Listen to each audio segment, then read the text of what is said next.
आज का वीडियो में आप लोग को बताने वाले हैं अब पति की कमाई से पत्नी मेंटेनेंस जो है नहीं ले सकेगी। नया जजमेंट है और ये नया ऐतिहासिक फैसला आया हुआ है भाई 2025 में आपको बताने वाले हैं, क्योंकि बहुत ही इम्पोर्टेंट है। आप लोगों को भी ये जानना ज़रूरी है 2025 का। समझिए और जानिए। यहाँ पे देखिए, यहाँ पे जो है अब पति की कमाई से पत्नी को नहीं मिलेगा। क्या क्या इसमें एक्ट है, क्या क्या धारा है। बहुत सारे क्या करते थे, पत्नी केस कर देते थे पर पति जो है परेशान हो जाता था, जितना मन होता था उतना डाल देता था।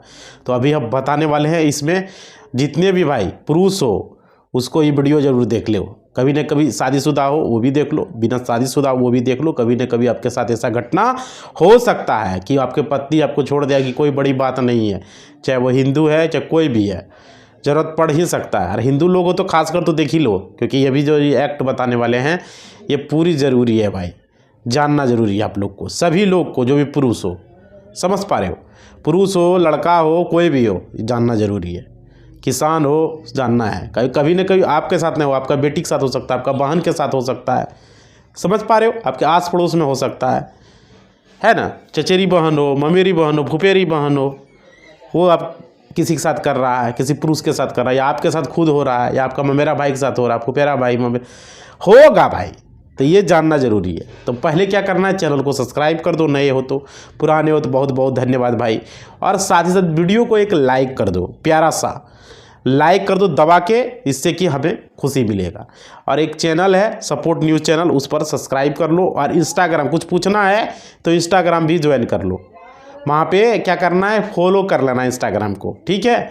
तो चलिए अब बात करते हैं, पूरे मुद्दे की बात करते हैं, जो कि जिस पर हम ये वीडियो बना रहे हैं। ये आपको बताते हैं इसमें क्या है नहीं है, पूरा अभी आपको जानकारी देते हैं। देखिए अब जो है दोस्तों, आज हम बात करेंगे भरण पोषण का मुकदमा का।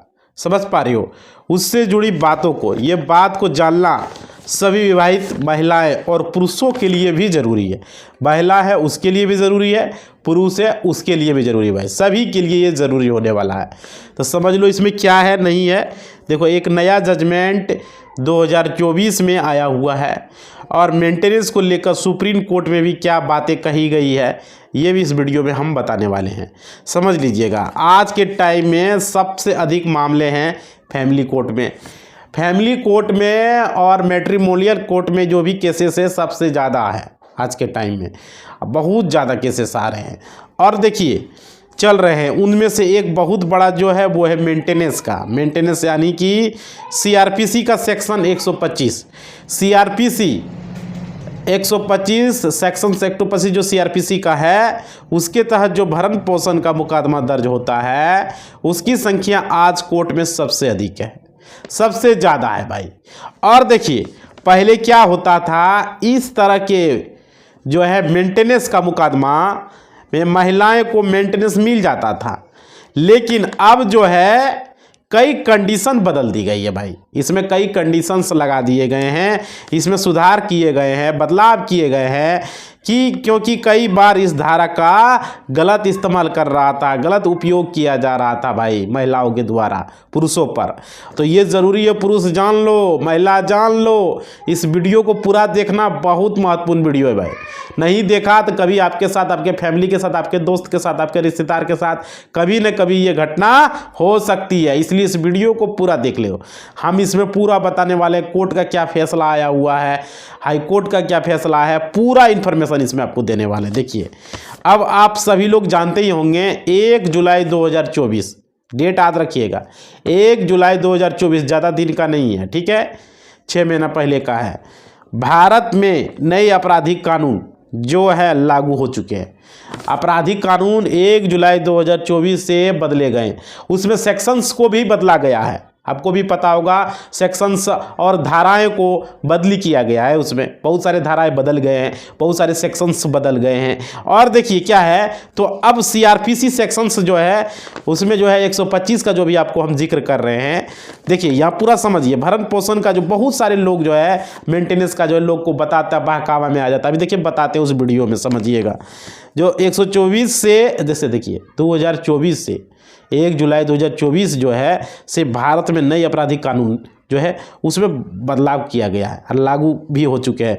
तो अब सीआरपीसी सेक्शन 125 के तहत भरण पोषण का जो मुकदमा है वो नहीं चलेगा भाई, याद रखिए।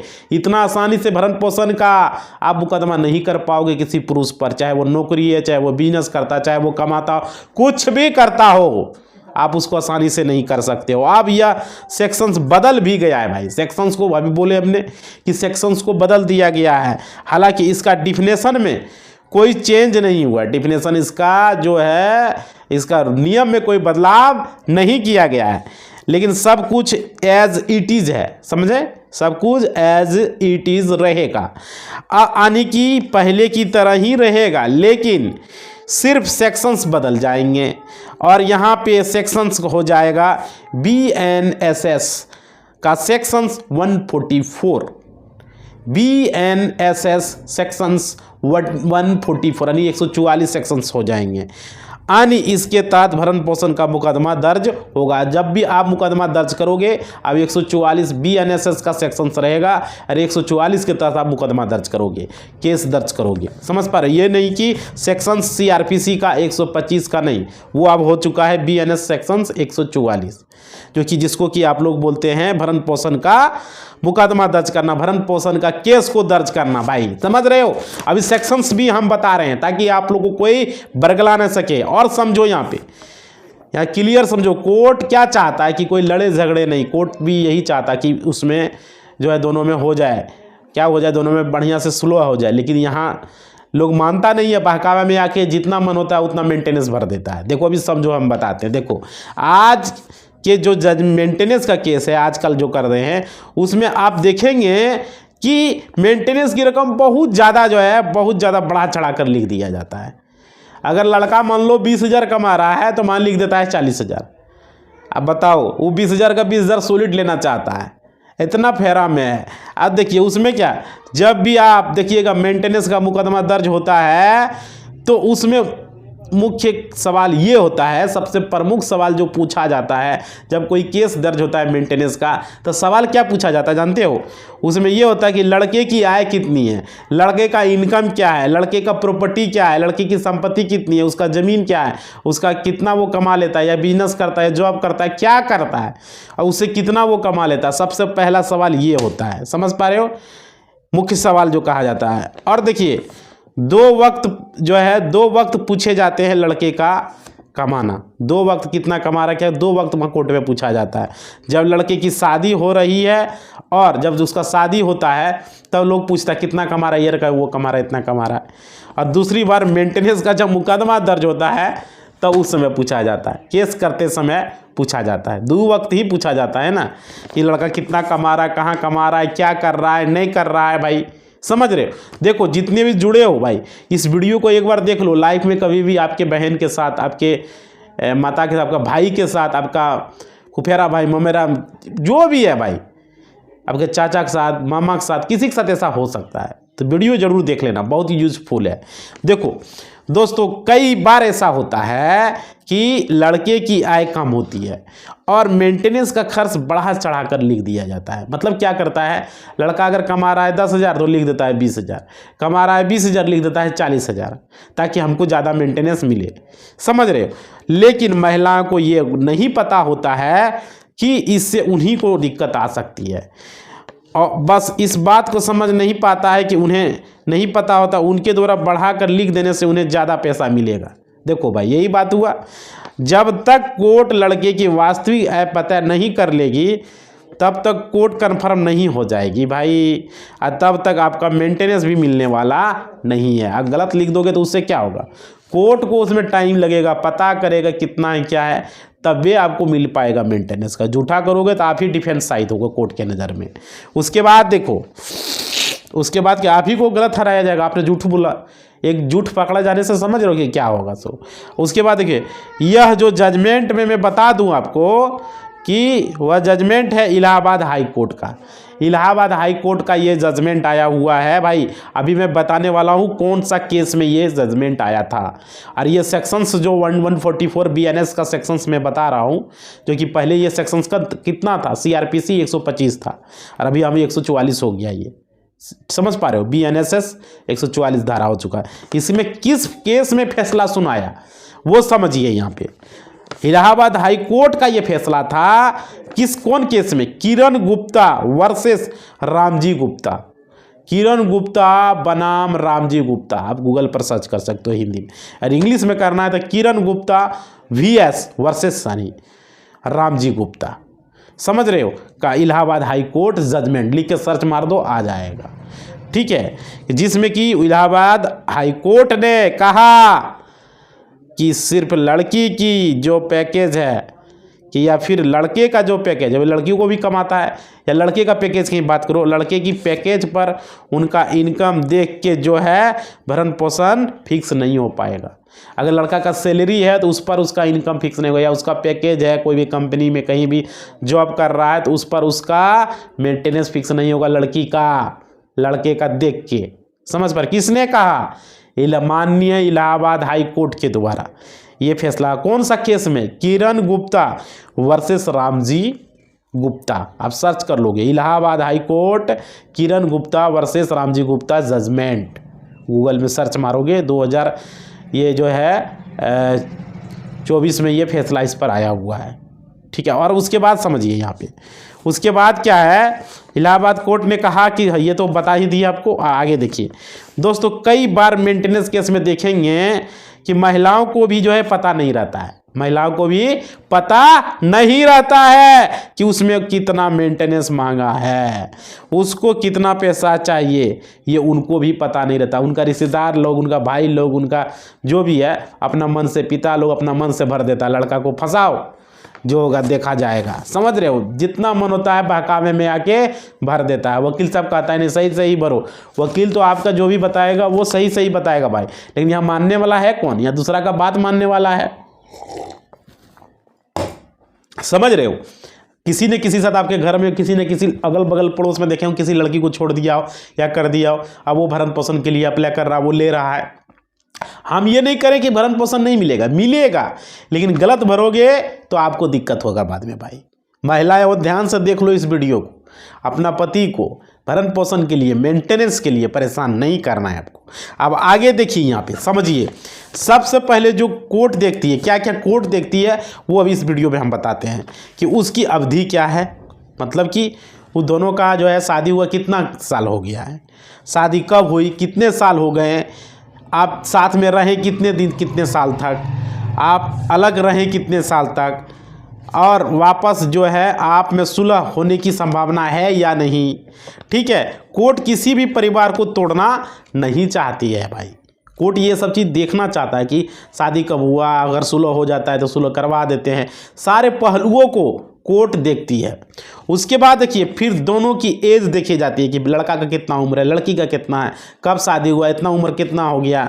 समझ रहे हो, फिर दोनों फिर से शादी करने लायक है या नहीं है, ये सारे चीज़ों को देखा जाता है।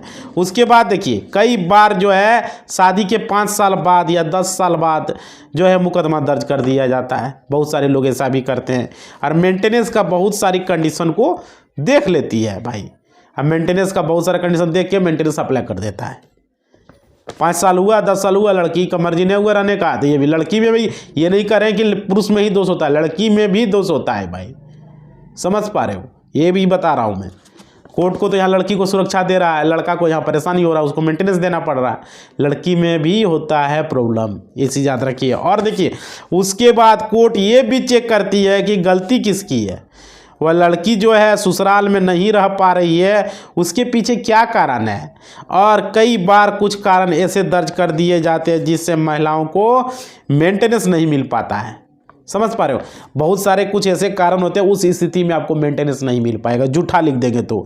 इस वीडियो में के माध्यम से मैं ये भी बता दूं कि जो भी महिलाएं इस वीडियो को देख रही है, ऐसा नहीं है कि आपने मेंटेनेंस का मुकदमा फाइल किया और महीने 2 महीने में आपको पैसा मिलना चालू हो जाएगा, शुरू हो जाएगा, ऐसा नहीं होता है।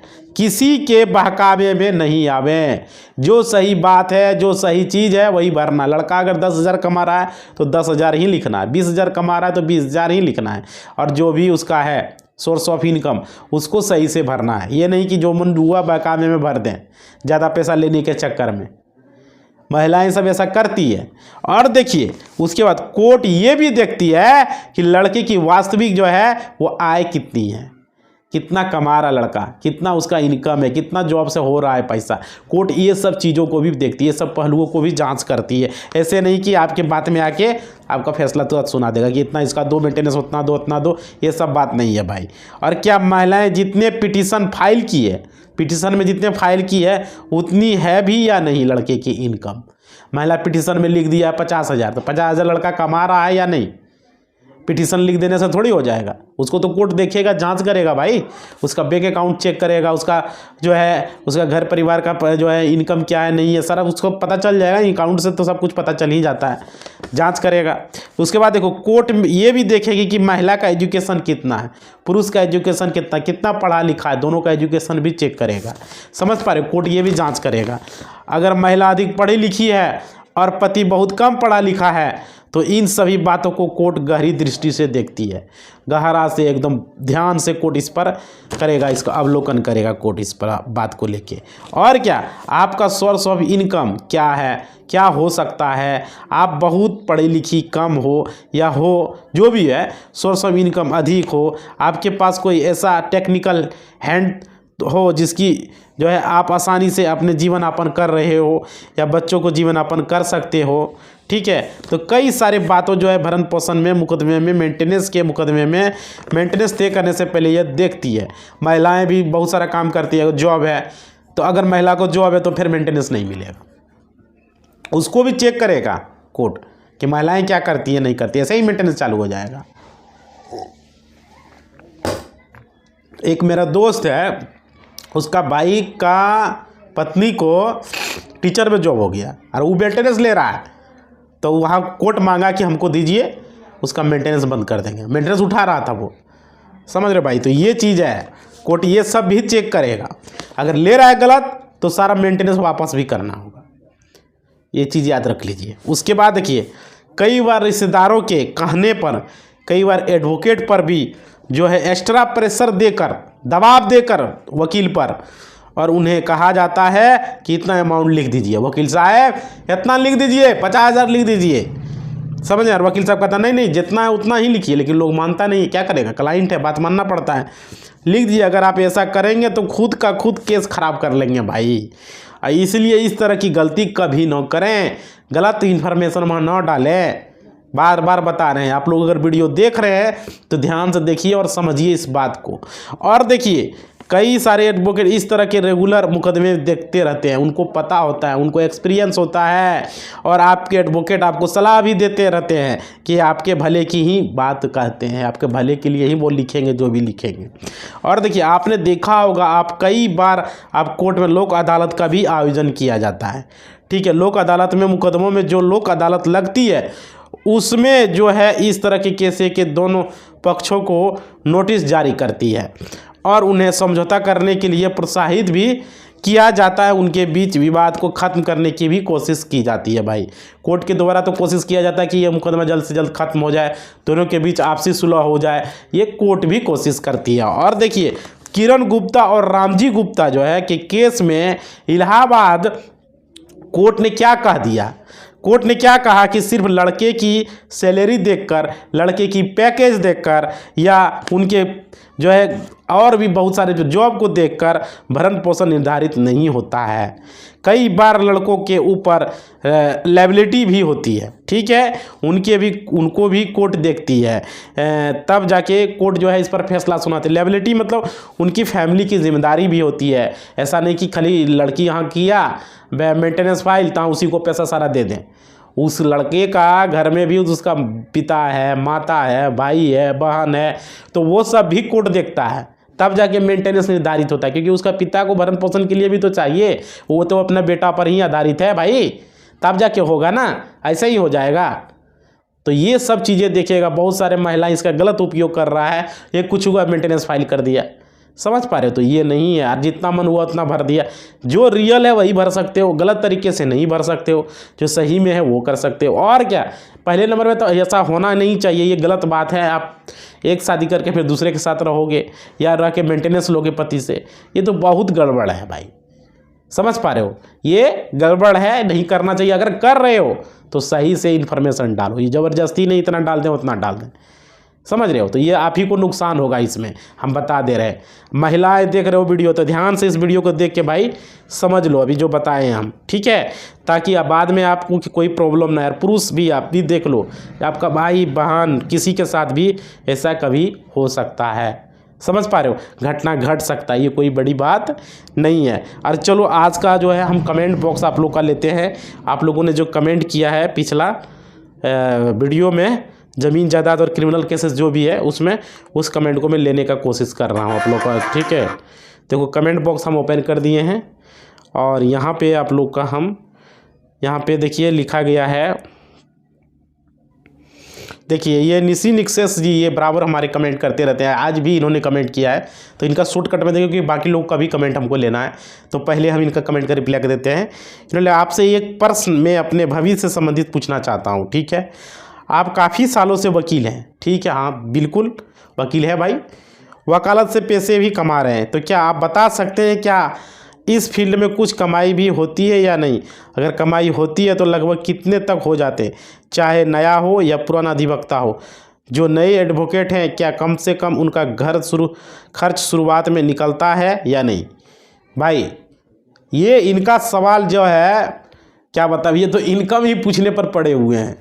देखिए न्यू अधिवक्ता जो है हमें सही सही बताएंगे आपको, अगर कोई न्यू अधिवक्ता यहाँ ज्वाइन करता है, ठीक है, अगर शुरू में है 1-2 साल तो भाई उसको घर से पैसा लेके जाना पड़ेगा, जो हकीकत है हकीकत बता रहे हैं। अगर वो उसका कोई रिश्तेदार पहले से एडवोकेट है, उसका चाचा, उसका पिताजी, उसका दादाजी, तब फिर उसको कोई दिक्कत नहीं, वो कमा लेगा, क्योंकि उसके अंडर में वो काम करेगा तो ऑटोमेटिक जूनियर बन के काम करेगा तो पैसा कमाएगा, समझ पा रहे हो। लेकिन अगर वो नए ज्वाइन कर रहा है, उसका रिश्तेदार में कोई एडवोकेट नहीं है, तो शुरू में उसको घर से भाड़ा पैसा लेके जाना होगा, आना जाने का खर्च, रहने का खर्च, खाने नहीं हो पाएगा भाई। आज के युग में मुश्किल है। जिस तरह ने कहता है हीरो बनना, फिल्म में जाके हीरो जब बनता है तो वहाँ पर हीरो का बेटा ही हीरो बनेगा, हीरो का बेटा ही हीरोइन बनेगा। यहाँ भी यही चल रहा है, यहाँ दूसरा बन ही नहीं पाएगा, क्योंकि यहाँ पर उसको इनकम होगा ही नहीं। शुरू में कितना केस आएगा उसके पास, कोई भी आदमी जाएगा किसके साथ जाएगा, पुराना के साथ जाएगा, जो पुराना है तो वो अपना बेटा को वकील बनाएगा।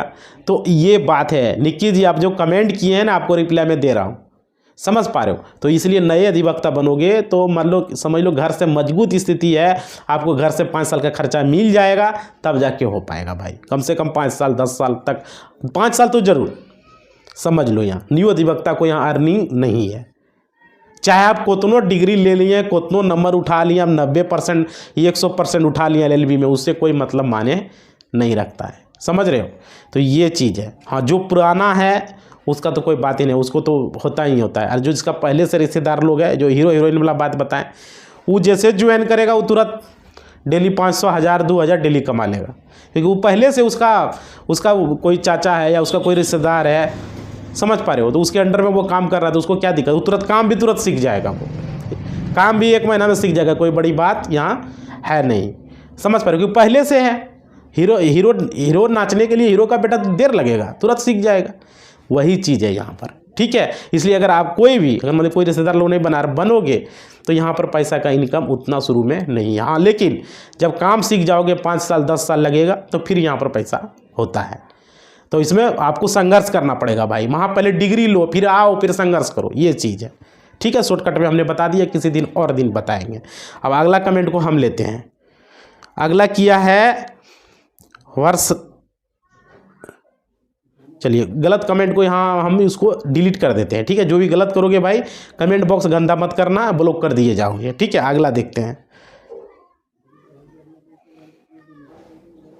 हाँ देखिए ये लिखा है रामेश्वर सिंह जी ने, इन्होंने लिखा है कि जब दाखिल खारिज नहीं होगा तो ज़मीन का लगान रसीद कैसे कटेगा। मैं पहले से भी यह सवाल उठाया था कि हमारा ख़रीदा हुआ ज़मीन है, लेकिन उसके बाप दादा के नाम से रहने के कारण दाखिल खारिज नहीं हो रहा है, ठीक है भाई, नहीं हो रहा है। जैसे कि दादा के मरने के बाद उनका लड़का, लड़के के मरने के बाद उनका लड़का, ये लड़का मरने के बाद लड़के का औरत, और औरत के मरने के बाद कोई वारिस ही नहीं है। इस हालत में दाखिल खारिज कैसे कराया जाए। ठीक है। 1992 से यह ज़मीन हमारे कब्जे में और उसके ऊपर कोई विवाद नहीं है। फिर आप अपने चैनल के माध्यम से कुछ सुझाव देने का कष्ट करें। रामेश्वर सिंह, पटना, बिहार। भाई आप तो राजधानी से हो, फिर भी हमसे पूछ रहे हो। देखो वहाँ तो एक से एक हाईकोर्ट का वकील आपको बता सकता है, फिर भी हमसे कमेंट करके पूछ रहे हो आप। भाई ये ज़मीन आपके कब्जे में है और ये किसी और के नाम से है, दाखिल खारिज नहीं हो पा रहा है। इसका समस्या तो आपका जो है वो कागज़, उसका वारिस कोई नहीं है, तो इसका समस्या जो है सब बेटर यही ना भाई कि वो ज़मीन अभी आपके कोई विवाद भी नहीं है, तो उसका आप कर रहे हो। कितना साल से कर रहे हो भाई, ये चीज़ आपने बताया ही नहीं इसमें। कितना साल से बताया इसमें, देखने दो। देखो किसी के ज़मीन को अगर 12 साल से 1992 लिखे हो, अच्छा 1992 से ज़मीन हमारे कब्जे में, तो हो तो गया भाई। 92 कितना हुआ, 2002, बहुत दिनों से है। तो कब्जे में ज़मीन यार कोई विवाद नहीं है तो पेपर बना लो ना भाई, पेपर बना लो। इस ज़मीन का दखल कब्जा हमारे में है, हमने इस पर वीडियो भी बनाया है। किसी के ज़मीन को अगर 12 साल से ज़्यादा आप करके रखे हुए हो तो उसका पेपर आप बना सकते हो। उसका पेपर बना लो, वो ज़मीन आपका हो जाएगा, ठीक है। और उसका पेपर तैयार करके कोई एडवोकेट को जाओ, आमा जाके समझो, कहाँ, हाई कोर्ट में जाके, या तो आपका सिविल कोर्ट है, पटना में भी सिविल कोर्ट है, वहाँ पर जाओ, कोई रिश्तेदार का एडवोकेट है, उनको बोलो कि 12 साल से ज़्यादा हो गया, हम इस ज़मीन पर दखल कब्जा किया और कोई विवाद नहीं है ज़मीन पर, समझ पा रहे हो, तो जाके उसको अपने नाम से करवा लो, हो जाएगा, ठीक है यार। अभी ज़मीन सर्वे हो रहा है, इससे बढ़िया और क्या। अभी 1 साल का टाइम अपने नाम से करा के ज़मीन सर्वे करवा लो, उस ज़मीन का पेपर बना लो और अपने नाम से बन जाएगा पेपर। पेपर बनने में कोई बड़ी बात नहीं है, एडवोकेट को रख के उस पेपर को बना लो, या कोई अमीन से मिलो, उससे बातचीत करो, कैसे क्या होगा नहीं होगा रास्ता बता देगा एडवोकेट और अमीन, ठीक है। क्योंकि यहाँ पर कमेंट बॉक्स में इतना बात बताएंगे तो फिर हो गया, लेकिन हो जाएगा ये आपको बता दिए, समझ रहा। दाखिल खारिज डायरेक्ट नहीं होगा, पहले उसको आपको अपना नाम से करना होगा, और उसका कोई बारिश नहीं है, कैसे होगा बताइए। दाखिल खारिज डायरेक्टली तो होगा नहीं ना भाई, बारिश भी तो नहीं है उसका, आप उसका बारिश भी नहीं हो, तो उसको अपने नाम से करवा लो। अब 12 साल से ज़्यादा आपके कब्जे में भी है, या गवर्नमेंट का रूल है कि कोई भी आम आदमी का ज़मीन 12 साल से ज़्यादा आप कब्जे में रखे हो और कोई उस पर ऑब्जेक्शन नहीं है, तो वो ज़मीन आपका हो जाएगा। वो आप अपना पेपर बना सकते हो, तो वो पता करो, जाओ कैसे बनेगा, एडवोकेट रखो, कोई जानकार वकील जो सिविल का है वो उस पर आपको बता देगा, ठीक है भाई। आपका कमेंट का हमने ले लिया, अगर वो नहीं बता रहा है तो लास्ट में हम बताएंगे। पहले जाके रखो, कुछ खर्च नहीं करोगे तो काम कैसे होगा, वहाँ जाके करो, जानकारी लो, ठीक है। उसके बाद नहीं होगा तो हम किसी वीडियो में बता देंगे, क्योंकि ये कमेंट बॉक्स है तो यहाँ समझ में आपको आएगा नहीं, उसके लिए अलग से एक वीडियो हम बना देंगे, पूरा बता देंगे कैसे क्या करना है नहीं करना, लेकिन अभी वो नहीं होगा, उसके थोड़ा टाइम लगेगा। यूट्यूब पर सर्च करो, बहुत सारे लोग इस पर वीडियो भी बनाए हुए हैं कि क्या करना है नहीं करना है, ठीक है। और हमारा वीडियो आएगा तो इंतज़ार करना होगा, नहीं तो कोई वकील को रखो और करवा लो, सिंपल सा बात है, ठीक है। तो ये 2 कमेंट हम लेंगे, वीडियो भी लॉन्ग हो रहा है, इसी बात के साथ अपना वाणी को हम विराम देंगे। अगला वीडियो बहुत जल्द आएगा। एक नया चैनल है, सपोर्ट के लिए उसे सब्सक्राइब कर लो और इंस्टा ज्वाइन कर लो, कमेंट करना चाहते हो तो भाई इंस्टा ज्वाइन कर लो, कमेंट का रिप्लाई चाहते हो तो, ठीक है। इसी बात के साथ अपना वाणी को विराम देते हैं, अगला वीडियो बहुत जल्दी आएगा। और लाइक थोड़ा सा कर दो भाई, लाइक मोटिवेशनल होता है।